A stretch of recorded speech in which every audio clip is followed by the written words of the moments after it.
that we've been seeing reporting live from OCPNN, the main news story today will focus on Julie Sonnen and her campaign efforts as she attempts to get re-elected for another term as OCP co-chair. Let's take a look at the rally she's currently holding right outside of College Hall. Our jobs in the OCP are being stolen by foreigners. Charlie Gottlieb leads Dominic all the time, and he gives every single Dvar Torah. Sparties are taking our precious seats at Minion! The liberal media is spreading lies about me all the time. Daily Pennsylvanian? Fake news! OCP announcements? Fake news! Under the basin? Fake news! We refuse to shut down because of this Chinese virus. We are reopening the houses faster than anybody thought possible. While some have criticized Sonnen's approach to the pandemic, others have expressed their wholehearted support. Here I am with a supporter of Julie. So why did you support Julie Sonnen? Well, I just overcame COVID and I can confirm that it was a hoax. Perhaps the most controversial statement that Sonnen made on COVID-19 was the following suggestion she made earlier today. I just had this idea. Maybe the doctors should look into it. Maybe we should all just drink bleach because it kills the virus. Sonnen has also been quite direct in expressing her opinions on her opposing co-chair candidate, Naomi Fink, most recently mocking Naomi for her lack of public appearances due to her concerns about COVID. Sleepy Gnomes is hiding in her basement. But no matter her specific policies and tactics, the central platform of Sonnen's re-election campaign remains the same. Together, we will make the OCP great again. Moga! Moga! Moga! Moga! After a bitter co-chair election campaign, we have finally reached Election Day.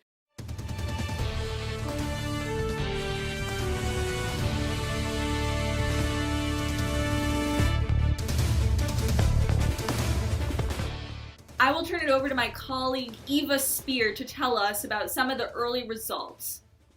Votes are just starting to come in. As expected, we have our home state. So, corner of Julie's home state, as expected, went red, and we counted on that. So that's not really going to give us any information. And we also have 40-30. Naomi's home state went blue. Tied election so far. They have the same number of electoral votes, same number of roommates, and we'll see. Well, it looks like it's going to be a tight race, and we might not even have our final results tonight. In the meantime, let's take a look at who some OCP houses have voted for. I am here with one of Julie Sonnen's supporters. Why do you support Sonnen in spite of her views on Sparties? Well, Julie's gonna make the OCP great again. Well, there you have it. I'm voting for Julie because she recognizes that COVID is just a hoax. Sorry about that. I told all of my friends to vote for Naomi. I literally phone banked for her for hours. I think I might have even convinced a few Julie supporters to vote for Naomi. Back to you, Eva. New results just in. We got our small states. Jacob and Brophy, of course, went for Julie. Julie's always been very popular in the smaller states. We got our freshmen. Naomi's been really popular with the younger generation. We expected this as well. Quite interesting. We got 234, 9 electoral votes. That is a huge win for Julie. And then we got Merv over here. Merv is a little bit interesting. We're gonna break it down into the different counties. Why don't we zoom in a little bit? All right, so here we are. We broke down the roommates of Merv. We have Neil, Tzvi, and Mordechai for Julie. We expected that. Makes a lot of sense. Justin, Josh, and Micha. Of course, they lean Naomi. But then we have our wild card right here in the middle. We have Joe. And I'm just learning that Joe was the breaking vote. He voted for Naomi. I wonder why. And with that, we're going to take a quick commercial break. OCPNN will be right back.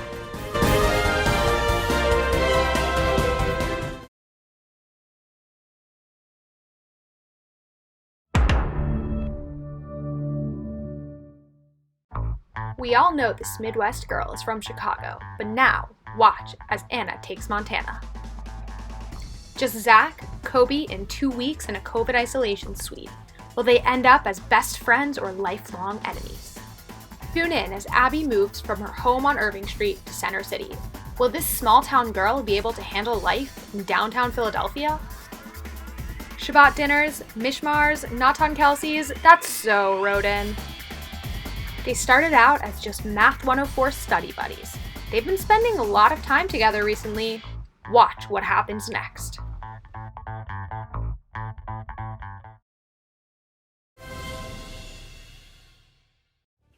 Welcome back, OCP. This is Ayelet Rubinstein with OCPNN, and more election results have come in. Back to you, Eva. So at this point in the election, pretty much all our houses are in. We're just waiting on 232. I hear their votes are being tied up in Florida for some reason. Those mail-in ballots, they could be a little tricky. So we're just gonna wait for that, and I think that'll really call the election. Oh, I'm getting word that 232 votes have been counted, and 232 went blue. Congratulations, Naomi. You are now the OCP co-chair-elect. Well, there you have it. The OCP voted to elect Naomi Fink, but despite the overwhelming evidence that Naomi won the co-chair election, Sonnen insisted that, quote, the election was rigged in a video she posted on Twitter this morning. Let's take a closer look.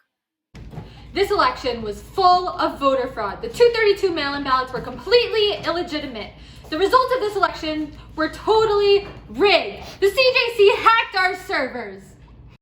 In order to investigate these claims, I'm going to turn it over to one of my colleagues, Josh Nurielian, who is the OCPNN resident expert in OCP voting and elections. Josh, over to you.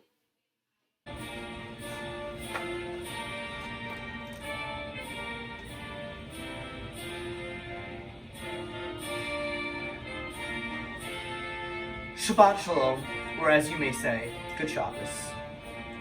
I want to certify that there was absolutely no voter fraud in this year's OCP election. 232's mail-in ballots were completely legitimate. They were just a little delayed, having come in from Florida. We expected these difficulties running a remote and virtual election. I also want to reiterate that there was absolutely no evidence that the CJC hacked our servers. In short, this election is completely valid. I want to thank you and every single one of your fellow OCP members for voting in this election and being a part of our democratic process. Thank you, and may Hashem bless the OCP.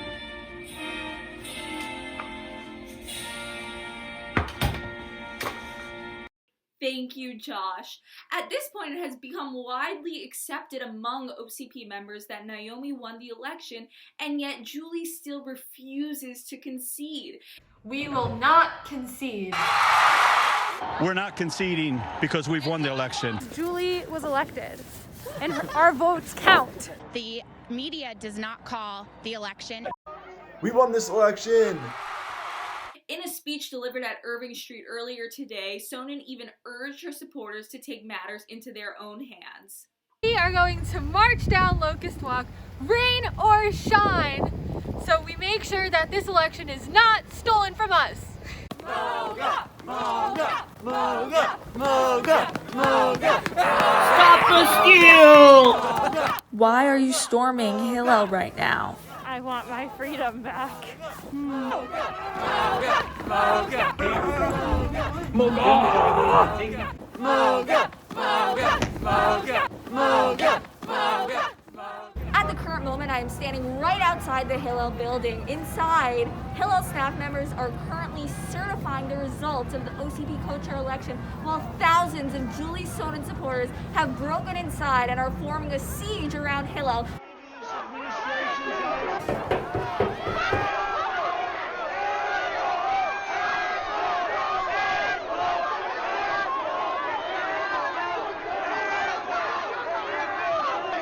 Moga! Moga! Moga!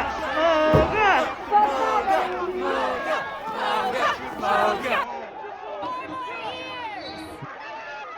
Understandably, after these horrific events at Hillel, there were many concerns about security at the inauguration, but co-chair-elect Naomi Fink decided to proceed with the inauguration nonetheless, delivering a message of unity to the OCP.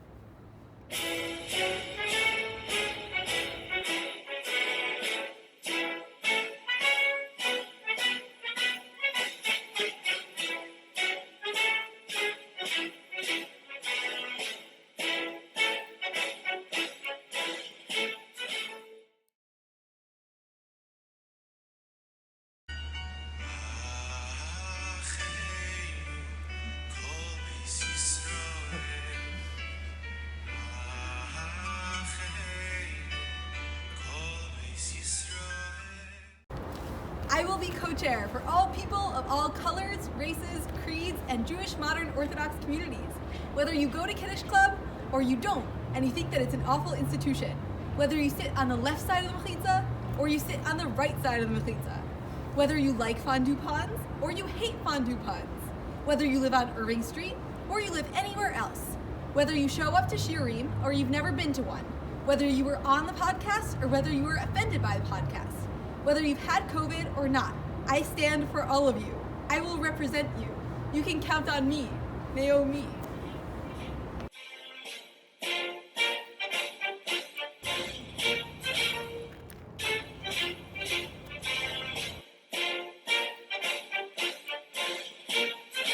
Well, OCP, that is just about all we have for you today at OCPNN. If there is one thing to be thankful for, it is that this unbelievable turn of events, this disastrous and embarrassing catastrophe of an election season, only happened on a very small scale in a tiny community. Whatever your takeaway from this story may have been, whether about unity and hope, togetherness and community, your freedom or Ahava Israel, the main thing the OCP got from these events is clear. This meme, which has blown up everywhere ever since.